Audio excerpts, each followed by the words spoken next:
নমস্কার। তো গাইস আজকের ভিডিওটা হচ্ছে এঞ্জেল প্রিয়া আর বং মিডিয়াকে নিয়ে। তো চালিয়ে শুরু করতে।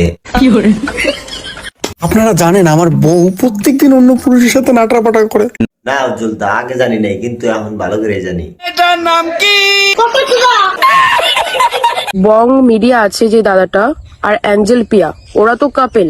দেখো গাইস, কাপেল আর আপেল দুটোই কিন্তু এক। সোশ্যাল মিডিয়ায় সবাই ভালোবাসা দেখায়, কিন্তু ভালোবাসে না। নিঃসন্দেহে তুই ঠিক কথা বলেছিস। অ্যাঞ্জেল পিয়ারও দোষ আছে, কারণ সে তার বয়ফ্রেন্ড থাকার সত্ত্বেও উপজে অন্য ছেলেদের মেসেজ করে। তো গাইস, এতদিন জানতাম যে আমাদের ছেলেদের খালি চুলকানি, এখন তো দেখতেছি মেয়েদের চুলকানি। সেটা এঞ্জেল প্রিয়া প্রমাণ করে দিল। কোনো সাধারণ মেয়ে নয়।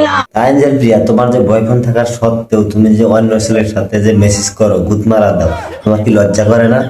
তোমার কি বিবেকে একটু বাজলো না? বিবেক দিয়ে কাজ করিনি তো, আমি শরীর দিয়ে কাজ করছি। ও আচ্ছা, তাই? এটা তো তোমার শরীর দেখেই বোঝা যাচ্ছে।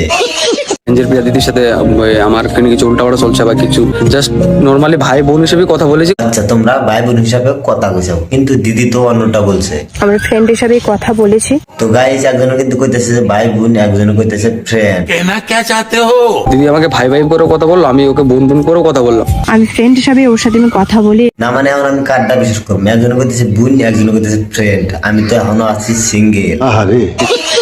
দিদির সাথে আমার কি কি কথা হয়েছে, দিদির সাথে আমার ভাই বোন হিসেবে কথা হয়েছে। সোদা, তুমি না এখন মেলমেল করা না, বাদ দাও। তুমি যে কইতেছো ভাই বোন হিসেবে কথা কসদাই চাও, তাহলে তোমার গার্লফ্রেন্ড কে কেন তুমি মিথ্যা কথা বলেছো কসদা? ওরা পড়ে গেল তোর ঢ্যাম নামো। বোন দেখো, আমি তোমার না সংসার ভাঙতে গিয়েছি, না আমি তোমার বয়ফ্রেন্ডের সাথে আমি রিলেশনশিপে গেছি। না, তুমি কি আর সংসার ভঙ্গ গেছাও? তুমি গেছাও খালি এক দুদিন গুদ মারা দিবেন নাকি?